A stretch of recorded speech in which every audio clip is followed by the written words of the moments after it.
Hello दोस्तों, आज की इस वीडियो में हम बात करेंगे जुलाई 2024 के बजट में स्टॉक मार्केट की इनकम पर टैक्स में क्या कुछ बदलाव किया गया है। ये आज की इस वीडियो में हम बात करने वाले हैं। बेसिकली दोस्तों 3 चेंजेस यहाँ पे किए गए हैं। पहला, long term capital gain tax में बदलाव किया गया है। Second, short term capital gain tax में बदलाव किया गया है। और तीसरा STT यानी सिक्योरिटीज ट्रांजेक्शन टैक्स, जो कि खासतौर से फ्यूचर एंड ऑप्शन ट्रेडिंग के लिए STT में बदलाव किया गया है। तो इस तीनों बदलाव के बारे में मैं आपको इस वीडियो में बताने वाला हूँ। पहला होता है दोस्तों long term capital gain tax, जो होता है अगर आप किसी भी शेयर को 1 साल से ज़्यादा के लिए होल्ड करते हैं, यानी आपने किसी भी शेयर को आज बाई किया और 365 दिन से ज़्यादा आप उसको होल्ड करते हैं, उसमें अगर आपको प्रॉफिट होता है तो इसमें दोस्तों पहले जो लिमिट थी, थ्रेशोल्ड लिमिट थी 1 लाख रुपये। यानी अगर आपको long term capital gain tax से 1 लाख रुपये तक पहले आपको प्रॉफिट होता था तो 1 लाख से ऊपर की इनकम पे आपको वहाँ पे 10% का टैक्स देना पड़ता था।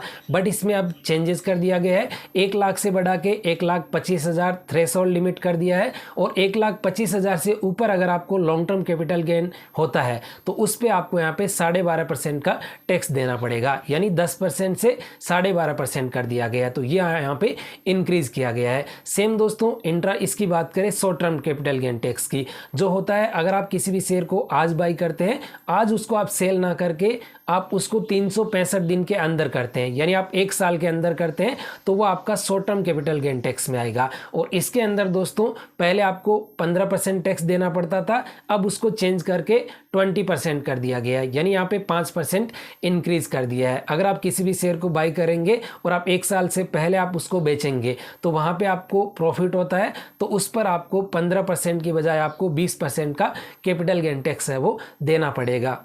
थर्ड जो चेंजेस किया गया है दोस्तों वो किया गया है STT में, सिक्योरिटीज ट्रांजैक्शन टैक्स। यानी खासतौर से ऑप्शन ट्रेडिंग करते हैं, फ्यूचर एंड ऑप्शंस में अगर आप ट्रेडिंग करते हैं तो उसमें आपको ये टैक्स है वो अब ज़्यादा पे करना पड़ेगा। पहले हम फ्यूचर्स की बात करें दोस्तों, जैसे कि मैं आपको स्क्रीन पे दिखा रहा हूँ, एंजल वन का आप यहाँ पे देख सकते हैं। पहली बात तो STT, कोई सा भी आपके पास में डीमैट अकाउंट है सभी में आपको STT है वो सेम ही देखने को मिलेगा। यानी सिक्योरिटीज ट्रांजेक्शन टैक्स है वो आपको सेम ही देखने को मिलेगा, चाहे आपके पास में जीरोधा है, एंजल है, अदर कोई भी अकाउंट है, तो सभी में STT सेम ही लगता है।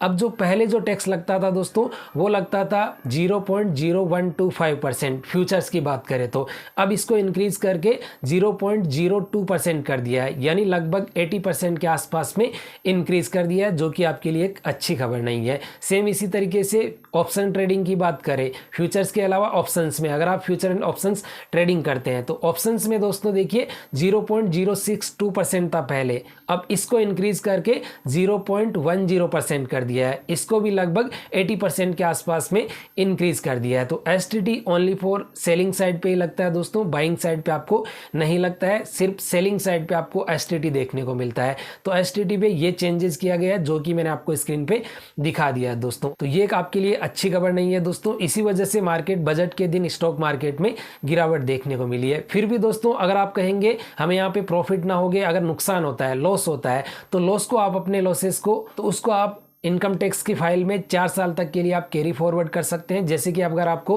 किसी भी साल, जैसे कि आपको इस साल 1 लाख रुपए का नुकसान हुआ है तो आप ITR फाइल करके अपने लॉस को कैरी फॉरवर्ड कर सकते हैं। यानी 4 साल तक आप उसको कैरी फॉरवर्ड कर सकते हैं। जब भी आपको प्रॉफिट होगा तो वह उसमें से माइनस कर दिया जाएगा। जैसे कि आपको इस साल 2 लाख रुपये का प्रॉफिट हुआ है और पिछले साल आपने अगर 1 लाख रुपये का लॉस कैरी फॉरवर्ड किया था तो आपको इस साल 1 लाख रुपये की इनकम पे ही आपको टैक्स देना पड़ेगा। 1 लाख रुपये आपका जो कैरी फॉरवर्ड किया था लॉस, उसमें से आपका रिकवर कर दिया जाएगा। तो आप अपने लॉसेस को कैरी फॉरवर्ड कर सकते हैं इनकम टैक्स फाइल रिटर्न करके। एंड अगर आप लोगों ने इंट्राडे ट्रेडिंग से लॉस किया है और आपने उसको कैरी फॉरवर्ड किया है तो आप उसको इंट्राडे ट्रेडिंग के प्रॉफिट से आप उसको रिकवर कर सकते हैं। अगर आपने फ्यूचर एंड ऑप्शन से आपने लॉस किया है तो आप फ्यूचर एंड ऑप्शन से आप यहाँ पे प्रॉफिट कमा के और उसको आप रिकवर कर सकते हैं। FNO ट्रेडिंग से जो भी आपका प्रॉफिट होता है उससे आप इंट्राडे ट्रेडिंग का भी आप लॉस रिकवर कर सकते हैं और आप FNO दोनों का आप यहाँ पे कैरी फॉरवर्ड किया गया लॉस है वो रिकवर कर सकते हैं। तो डरने की जरूरत नहीं है। अगर आपको नुकसान होता है तो आप उसको ITR फाइल में आप उसको कैरी फॉरवर्ड कीजिएगा, जब आपको प्रॉफिट होगा तो उसमें से आप उसको रिकवर कर सकते हैं। तो ये है दोस्तों टैक्सेस में बदलाव जुलाई 2024 के बजट में किया गया है। अगर आपको ये वीडियो पसंद आए तो लाइक करें, चैनल पर नए हैं तो चैनल को सब्सक्राइब जरूर करें। मिलते हैं फिर एक नए वीडियो के साथ में। Thanks for watching this video.